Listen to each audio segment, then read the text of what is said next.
Hi, everybody. Welcome to Conversation with Calvin, We the Species, recording in progress. I love that. I love that voice. Uh, I'm doing these interviews in conjunction with the Garden State Film Festival, which I love dearly. I've been doing this stuff, been involved with them for a lot of years, and actually, I'm with Wendell Laurent, who is wearing a bunch of hats, and his movie is screening, The Dumbletons. And you can see it right there. We're going to talk about that in depth. And actually, I love the premise of this. We'll talk about all of this, but I'm really thrilled to do this. And Wendell wears a whole bunch of different hats, and this is, I believe, your first directorial That's debut, correct. in addition to acting and writing and producing and everything that you do. Uh, um, and chronologically, this is March 9th, and this should air, March 13th, in conjunction, like I said, with the Garden State Film Festival. And I'm just thrilled because as I was talking to Wendell, I was chewing his ear uh, before he went on air. Well, because his world is the world that I love, and it's changed my whole life around. The Garden State Film Festival changed my whole life around 6 or 7 years ago when I went and I went to cover it in person, and I met some interesting people that became lifelong friends that helped also change my life around. So this is important to me. So my monologue, I said this is Johnny Carson monologue. There's not a lot of humor here, but it's over. Why don't you say a few words, Wendell, just a little background stuff, and then we will jump into the Dumbledons. Okay, sure. I'm like you said, I'm Wendell Laurent. I'm originally from New Orleans. I went to Loyola University there. I got a double major in TV production and theater. Uh, but Wendelled my way to New York in 1990, actually. Uh, I had a theater company in the 90s. We produced four off-Broadway shows. I was in three of them. So I got, my feet wet doing the producing thing, which, has its ups and downs. It's a necessary evil. Things need to get done. I had put the acting thing on the back burner after 9/11, uh, and it just sort of stayed there for about 15 years, and I picked it back up about 10 years ago. A friend of mine produced this staged reading of A Mall and the Night Visitors. It was a benefit reading one December, and so I had to get new headshots. My headshots were in black and white from 15 years before, and so I had to get new headshots. And so there it was. The new year came along, and I said, "Oh, I've got new headshots. The acting bug never went away, so why don't I start doing something again?" But very briefly, I met this wonderful woman, Peter Pamela Rose, who conducted this acting business boot camp. It was a weekend intensive on the business of acting, which had completely changed in the 15 years that I had put it on the back burner. And I just followed the steps that the action steps that she gave me. And I just started doing these short films and I just started acting. And I was telling you before we went on air that acting became fun again. Um, I felt very fortunate when I would go to auditions that I wouldn't have be like, oh, I need this job to pay the rent. I felt very fortunate that I was doing it for the love of acting. And so that's what I've been doing for the past 10 years and just meeting a lot of people, ti getting a little tired of waiting around for someone to write the perfect role for me. So I started writing uh, my own stuff. The first short film I wrote was called Daybreak, which I did a few years ago, Mhm. uh, and collaborated with a few people, wrote a couple of other scripts. But this is the first one that I wrote, produced, directed, and acted in. So it was a labor of love. Okay, we'll get into that momentarily. Well, because listen, I'm a writer of sorts, and the whole process and the whole energy means a lot to me. A writer is a writer is a writer, and Right. it's funny. I'm on this campaign now that it's my feeling that basically nobody out there in television land has any clue what a writer is, what we go through. And I've taken we'll talk about that. It's too much to do, but I just so appreciate when you say you took it upon yourself to do writing. I so appreciate that because I know what it is. Anyway, so we're going to move along. So you're from New Orleans. How did I mean, I've never been there. It's one of the few cities I've ever been. How did growing up there, did it shape your artistic voice? I think people from New Orleans, they are a little different. I mean, the whole laissez les bons temps rouler, let the good times roll, that really is the motto of the city. And there's such, a joie de vivre, if I could use that term. People love life down there, and it just has shaped who I am and my love of life and telling stories and getting into this business. It really is, it really is part of who I am. I miss the city. I miss living there, and I enjoy going back. It's a great place. I keep telling people it's a great place to be from, because Like that. when you go back to to visit family, you're there and you've got the whole city at your feet. So it's wonderful. I like that. I just wrote, by the way, if you see me writing, I may be one of the only interviewers in America who writes as he goes along. I take notes. Awesome. It's a great place to be from. I think that's brilliant. I love that. Um, was there a moment you realized that storytelling was going to become part of your life? I caught the acting bug at a young age, a sophomore in high school. I did my first play, and it was a revelation in terms of, uh, you know, be, being on stage, using a gift that perhaps I was given. And it was just so fulfilling to be able to use that gift. And I did a lot of musical theater before I moved to New York. There's a lot of musical theater in New Orleans. And it's just the joy of, musical comedy. There's just something about being on stage. And oh, that's one thing I keep wanting to talk to people about it. It's that my my training, my stage training, I want to ask other actors, did your stage training help you to prepare you for film acting? And because they always say, oh, you have to like be smaller, you can't be as big as you are on stage. But the thing that I have found is the concentration you need to be in a live play. That concentration really helps when you're filming a scene because if, like you're doing an intimate scene, you've got like 12 people, you're in a bed, you're kissing, or you've got 12 people around. You've got to be laser focused on that action. So anyway, I got off the topic. What was the Oh, that's question? fine. That no, that's fine. We actually what you said is really interesting, Wendell, because I can't tell you how many interviews I've watched, and I continue to watch all the time. Actors, actresses, and it would seem very unscientifically that almost everyone says there's nothing like being on stage. They Right. all loved it, and maybe that's where they all got their start. I hear that all the time. Of course, I don't identify with any of that, but anyway. So you first arrived in New York in 1990, and New York is New York. Did anything surprise you in 1990 about that whole creative scene that you are now part of? Uh,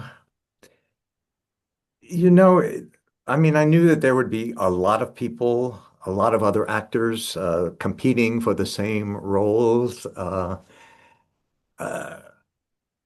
I'm trying to think of what, Well, it I was guess I had different to than wait New around. Orleans. It was different than Right, right, it was a different world for right. you. Not getting cast. The rejection, there was much more Much more that rejection. up here because of the competition. That was probably one of the reasons why I started a theater company with a good friend, Frank Pisco, who is no longer with us. But you know, I he wanted to direct and I wanted to act, and so we started. It was called Reckless Theater Company, and you know, it was very rewarding for a while. But you know, the whole producing thing, everything in New York is like at least 10 times more difficult than other places. Like, you know, to just to produce a play in New York City, I mean, the hurdles you have to go through are just exponentially more difficult than probably other places. Of course. But we did it, and I had a great time. Of course, I thought, oh, some an agent's going to see me on stage, and or casting director, and I'm going to be whisked off, and I'm going to become a star overnight. That did not happen. No. But one of the other great things about being an older actor is I really I tell this to the younger actors that I meet. Everyone's on their own journey, their own, you know, whatever journey you're on. So you can't compare yourself to, like, if your best friend is like, has a lead in a TV show, you can't, I mean, you can be envious, but you can't let that detract from your own journey. You just have to concentrate. And so once I got into that mindset, I'm an older actor. I don't have to compete with the young guys. Uh, I kind of know who I am. We talked about this before going on. Uh, and it's just much more rewarding. I actually I treat each audition as like a performance, like, oh, that's what they tell you to do. Treat it as a performance, and you get to show what you can do to this audience. It might be of one person, the casting director, but you know, it makes it much more rewarding than just cranking out these self-tapes. Yeah, I The see. business has changed even in the last 10 years from when I started again. Hey, So the it's kind business of is going crazy. to change. Just off topic, Right, even AI is going to mess around with your business. Uh, right, right, right. I watched the thing this morning. I just started doing this. I get up in the morning and I want that 20 minutes to open up my eyes and stuff. And so I look at the YouTube, Facebook has reels, and they had a reel, and I actually it bothered me a lot. It started with Frank Sinatra, and then he walks over to Dean Martin and they hug. Oh, right. I've seen those. Yeah, Oh, and some of then those. there's Marilyn Monroe and there's Judy Garland, Right, right, right. and there's Shirley MacLaine, and Warren Beatty and Ned Beatty. They're all there, and they're supposedly at a party. I don't think that Right, right, right. happened, and it offended me. It offended me. And Joe DiMaggio was there, and he starts to run over because he was so protective of Marilyn Monroe. And you I didn't know what emotion to come up with, because I love all those performers Right, and stuff, and presumably it was like 1965. I mean, I'm sure that never happened, but there was AI right, creating right. that. It bothered me Yeah, because it was not real. right. Bothered me. Okay. Was there a particular actor, filmmaker, or play or something that uh, early on that made you say, "This is the world I want to be part of"? Was there something, someone like that? Um, no one in particular. Just, you know, when I started acting on stage, I knew that I Okay. felt that that's where I belonged. Okay. And then, you know, watching a lot of movies, you know, growing up, you know, in high school, All just right. like Throw me some favorite movies. some of my favorite movies. Oh gosh. Okay, I'll tell you one because it's a recent favorite, even though I watched it years ago. To prepare for Dumbletons, I watched Taxi Driver, and I hadn't seen that in so many years, and I was like, oh wow, this is a brilliant film. And then I realized, oh my goodness, the Dumbletons is a film noir spoof, and I wish that I had had that in my mind. I watched Taxi Driver like a week before we started shooting the Oh, film, wow. Did that but we help you in incorporated your Did that help you in your direction? absolutely, absolutely, and in the post-production, you know, in terms of the coloring and the music, working with Vin Scialla writing the score. So yeah, it really it really helped. It helped a lot. Okay. Um, because you worked as an actor for a bunch of years, does that help you? And I hear all these stories all the time. Does that help you as a director in how you work with actors? The fact that you were an actor. I think so. I think so. Because okay, the director wears many hats. One of the main hats is okay, working with the cinematographer, where how you're going to frame the scene and if they're moving, that whole thing. But then you also have to work a good, director has to work with actors to get their performance. So knowing, getting back to the Dumbletons, which we haven't really delved into yet, but Soon, working soon. with Anthony, we rehearsed several times just on our own to get our chemistry together, to work on our characters.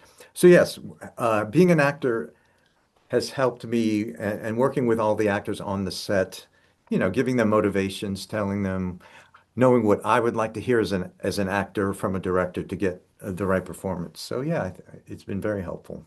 And conversely, the fact that actors know you were an actor, does that also help the bonding and the respect that they have for you? I think it did. A quick story. Years ago, I had one of my favorite auditions of all time was for Michael McGlone, the actor Michael McGlone. He was of Brothers McMullen fame, among other things. He was doing his own pilot, so he had written, he was directing a pilot for a series he was trying to get off the ground.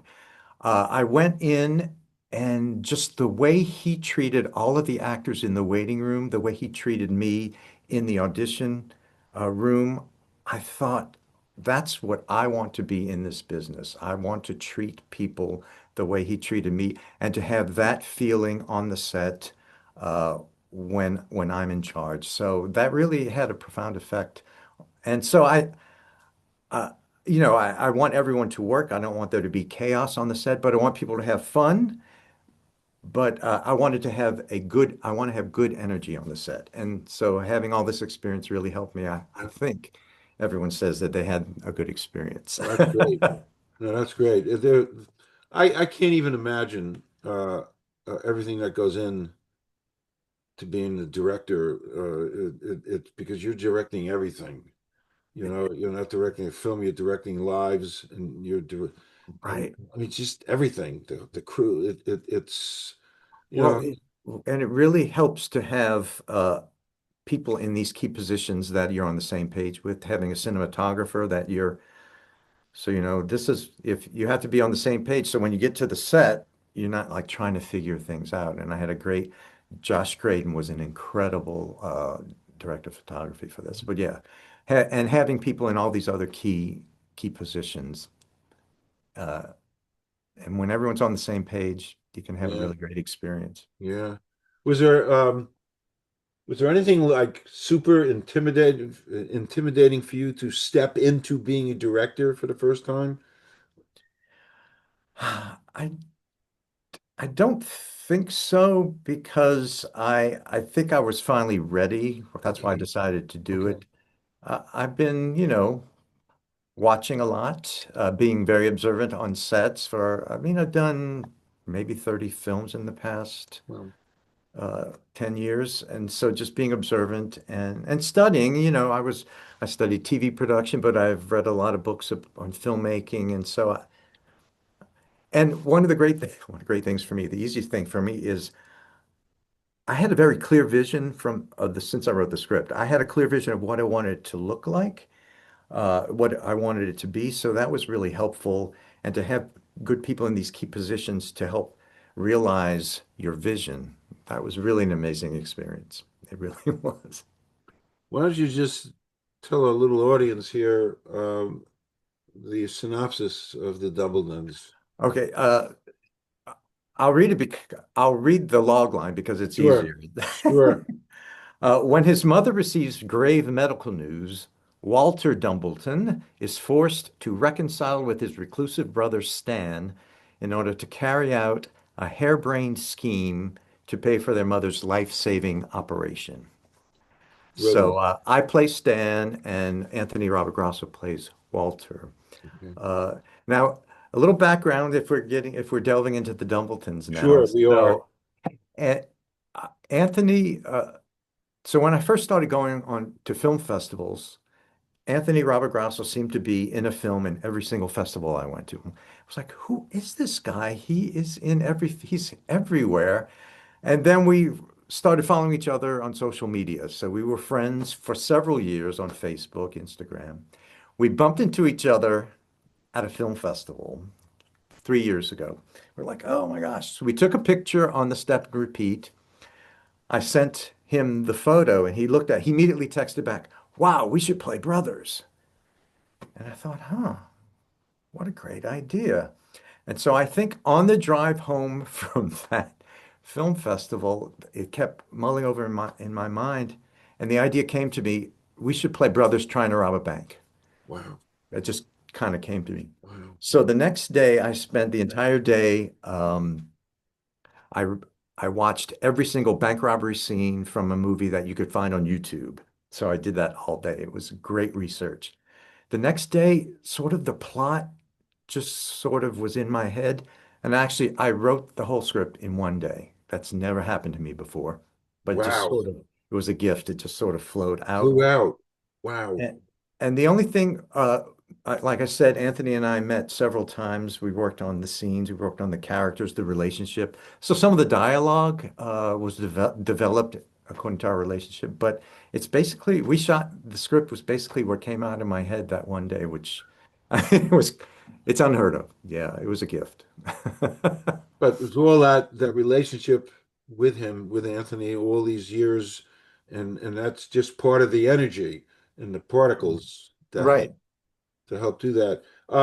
So what you created is kind of it's a heist drama comedy, Comedy, uh, exactly. uh, um, and they're two, unique genres, but you make it obviously really work together, which is kind of hard to do. It just, yeah, thank you. Those are two of my favorite genres, and yeah, just to be able to meld those together. There are a couple of I can't remember the names. There are a couple of comedic bank robbery scenes that are on YouTube that I thought, oh, this can work. So I was inspired by them. Okay. So so beneath the comedy, the film deals um, with reconciliation. I'm trying to spit this out, um, and I think that is such a needed topic, reconciliation. So only from a personal basis, it's the R word is a word I find hard to digest. But why do you think reconciliation resonates so strongly with audiences? They love that. I think everyone probably has relationships that could use a little assistance. They probably maybe are estranged from some people, or they were hurt by people, or they hurt people in their lives, family, friends.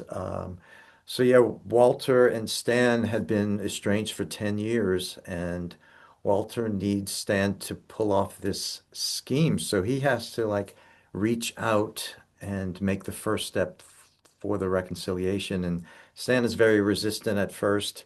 He doesn't trust Walter for whatever their relationship has been in the past.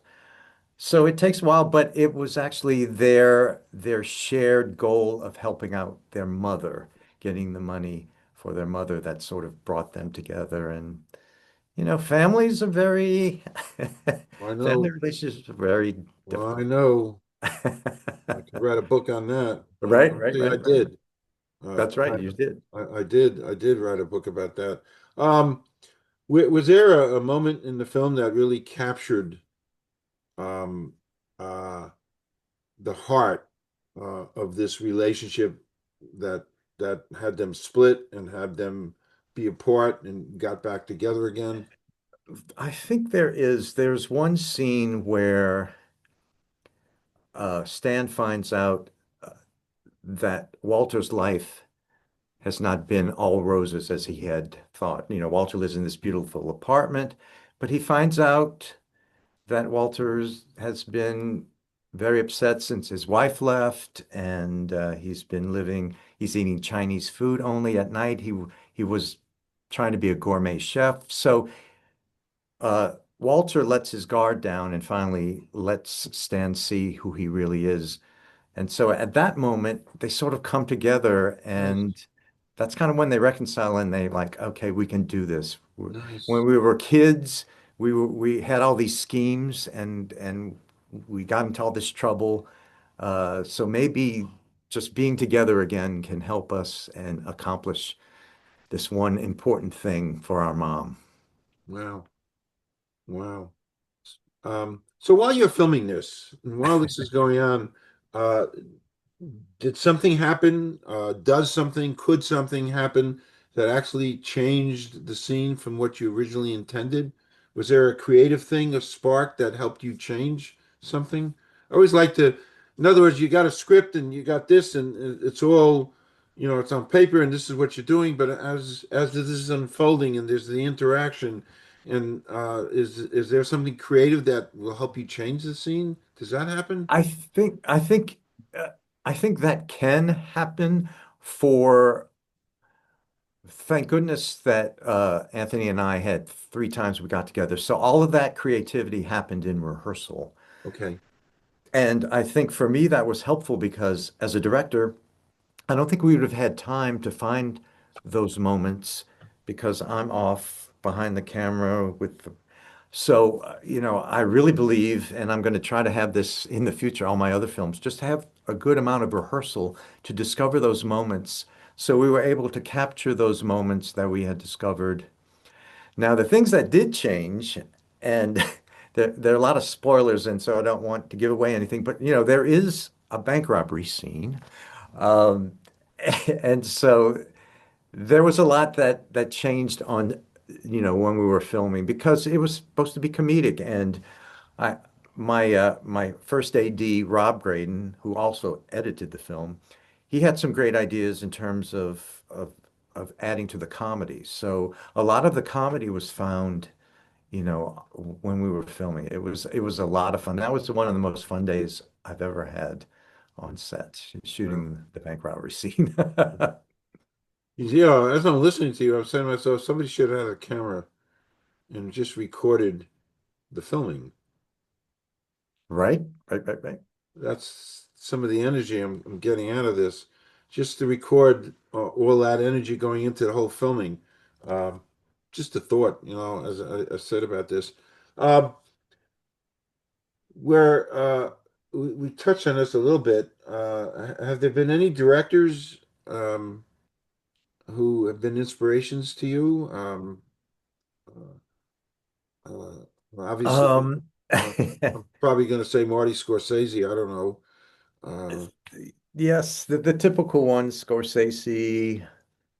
Um, oh gosh. Uh, you know who's one? Uh, you're putting me on the spot. no, that's all right. No, I'm just Yeah, I'm just shooting from the hip because right, I in my 200 viewings of Casablanca over the last 20 right, right. years, I've come and I'd love to pursue this. And actually, I'm looking to kind of pursue this, get a bunch of people together and talk about. But I'm evolving from somebody who goes to the movie. I used to go to the movie for a quarter, you know, long before you were around. I went to the movies when it was a quarter. But so but I'm evolving, and the 200 screenings, watchings of Casablanca has now, in modern times for me, taught me to love Michael Curtiz as a director Mm-hmm. and to appreciate and to read and to learn as much about him as I can and how he used shadows. So when I'm watching Casablanca, yes, I'm OCD. I am, Popeye said, I am who I am.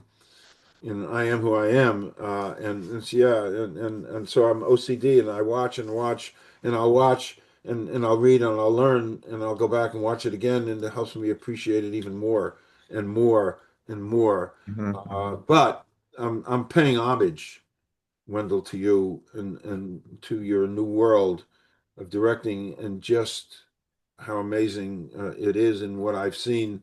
And I could pick out, 50 directors, but I so appreciate the craft and each,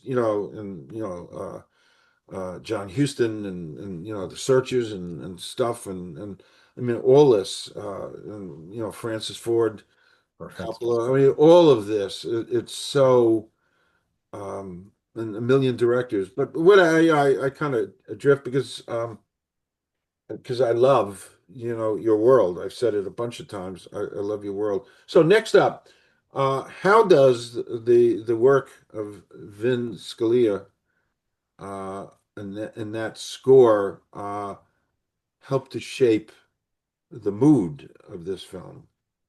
It he did. It was so fun. I'm also a singer and a musician, so to work with a composer to say this is I have to give send him samples. I'm hearing like the beginning is an homage to the saxophone beginning of Taxi Driver. So that's a direct homage. I Wow. said I want something to evoke that feeling. So the film does start out, you think it's a film noir kind of, you don't know if it's a gangster film. So it sets the mood, and there's some tension when they first meet, Stan and Walter. There's tension. But then once the scheme comes to light and there's a look on Stan's face, sort of the mood changes and the energy of the music changes. And so, and then once we finally get to the bank scene, it really is. It's, those comedic scenes where the music accentuates the action. So that was so much fun. No, I need, strings on this. I need this. So it was so much fun. So it really does take the audience on a journey from film noir to not really slapstick, but comedic, comedic Yeah. drama. So No, that was a because lot of fun working with him. yeah, you talked about that, and I was just talking about this the other day as I'm doing my interviews for the Garden State Film Festival, and we were talking about composers. And it's not on everybody's top of the list of contributors to a movie, but my goodness, what So it important. does, it's they're kind of invisible. And I was talking about a movie that I love, Castaway. And Oh, yeah. why do I love the movie? Because of the music. Hmm. That music at the end, the composer was Alan Silvestri, and that music at the end of the movie, Tom Hanks can go one of four different ways, and that music, and it's sad and it's hopeful and it fills you with so much emotion. So that's what I'm pulling from you and what you said about Vin. So what I'm saying is composing is such an important part, Oh, absolutely. which is what you Absolutely. said. Um, while you're filming, do folks come to you because you are an actor? We know that. And offer you some creative help. And did that happen during the filming of the Dumbletons? Creative help in the acting side or in the, On either, it doesn't make a difference. well, that's why Anthony is also has been a director as Okay, well. So okay. it was great to work with him pre-production and get a lot of ideas. I had a great first AD. I said Rob Graydon, who's also directed and edited. And one of the great things about having your editor as your AD is he makes sure that you get all of the shots that he's going to need. He's, okay, I'm going to need this shot so that I can edit it. And so it was great. And he had a lot of great ideas about the comedy when we shot the bank robbery scene. He said, what if we do this? What if we do this? And it was so great to be. And there was a lot of collaboration on the set. So it was really very helpful. Everyone was on the same page and everyone really brought their role and helped, I think, bring the film to the next level. I'm very grateful to the entire crew, the Okay. entire team. It was amazing. Okay. And you talked about, and you said a great word, collaboration. You know, you talked about collaborating with Benjamin. I can't pronounce his last name. Um, Orifici. yeah, that's a toughie. That's a toughie. Um, and you've collaborated with him before. Are there elements that help to make a collaboration endure? A I think little heavy question, um, I'm but sorry. no, it's a heavy question. I'm I throwing don't at know. you. You have to, I think you have to trust each other. You have to, you don't always have to agree, but you have to trust the other's opinions. So I think that's what, yeah, I've worked on like 3 or 4 films with Ben Okay, and which is a lot. That's um another. I'm an independent author. I'm an indie, self-published, and that's why I'm always drawn to the world of independent uh, filmmakers because I'm an independent, self-published author. I would never let an agent touch my work. Uh, long story. Uh, but uh, more so, I'm always interested. I love the collaboration side because to me it's important. But is it more important for independent filmmaker to have open channels of collaboration? uh, I would think it's important whether or Okay, not it's independent or not. But no, it's very, very, it's very, very important. And I think that helps to set the tone on the okay, set, number one. okay, And as long as everyone feels, comfortable that they're collaborating, yeah, I think it's very important. okay, And okay. it was very important on our set. Okay. I mean, I just love asking these kind of questions because you're a first-time director and I'm such a film person and I love to get these insights. So and I can be very silly. I can be very silly, but you're evoking me asking some serious stuff Awesome. because No well, problem. which is good. You're an evoker. I don't know if anybody ever called you that. I just Oh, made that up. I like. I've been You're an called evoker. much worse. Um, we Well, discussed this before. why don't you ask me the most challenging thing about the film? Go ahead. What is the most challenging thing about the film? About doing this film. So when I write, I never think about the production side of how are we going to produce it. Oh, So I've written this film. Oh, we're going to do it. It's a film about a bank robbery. You need to have a bank for the bank robbery scene. So I sent a lot of feelers out. There's this one bank on Queens Boulevard that's supposedly a closed bank that all the TV shows uh, they used to film there. So I contacted the people. The bank was closed or the building was sold. So we had no bank. I was introduced to this wonderful woman, Corey Diskin, a production designer. She was billed as a miracle worker, and I have to agree because she built the bank set out of styrofoam and wooden slats. She built the entire interior of the bank. It was amazing. So talk wow. about collaboration and being lucky and getting the right people for the job. It was amazing. That was a lucky find because I don't know what would what would we have Wow. done? Because banks don't want you to go in and shoot robbery scenes in No, they don't. not not on an indie budget. I'm sure they would love to charge you Yeah, whatever the sure, big sure. Hollywood productions are.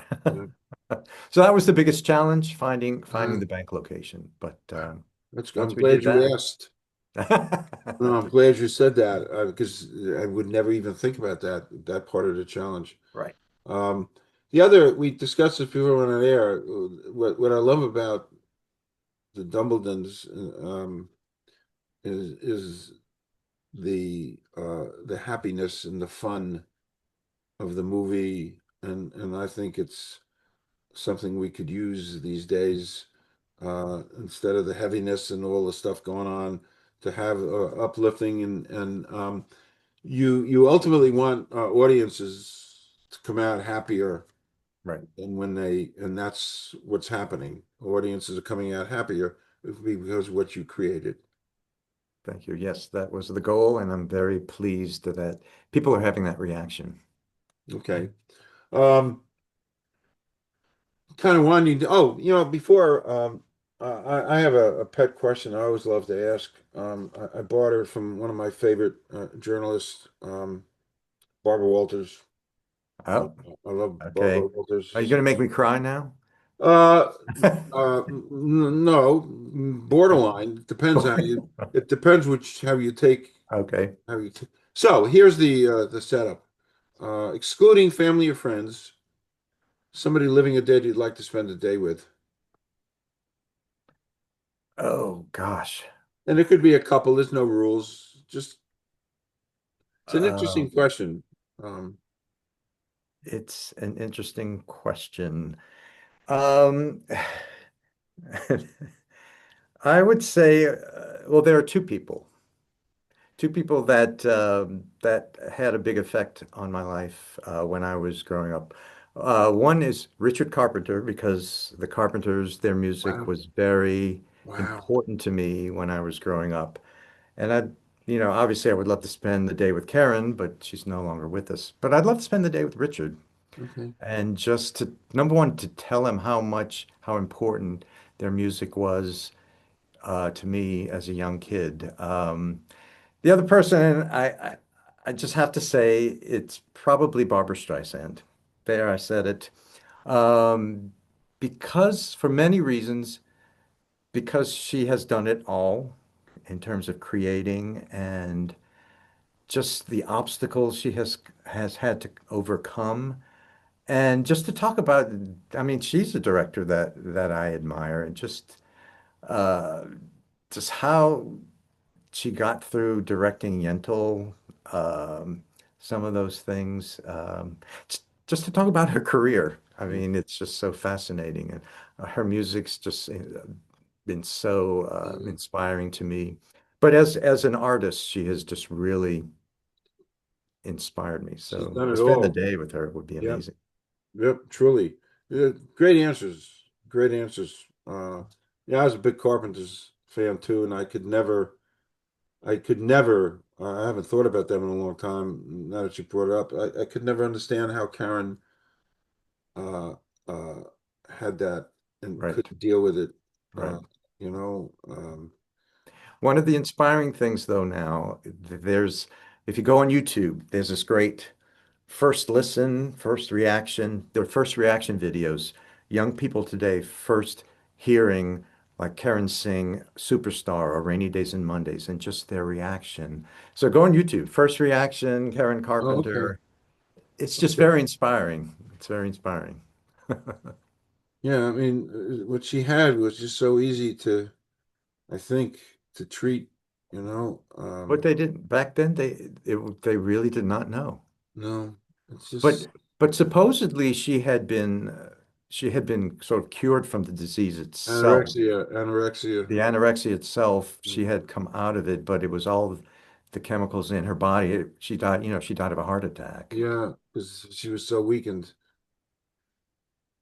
Anyway, okay, so last thing. Yeah. Somebody comes in, somebody walks out of out of the theater after they've seen Dumbledons, um, and they take away one particular strong idea or notion from watching. What would you hope they take away from the Dumbledons?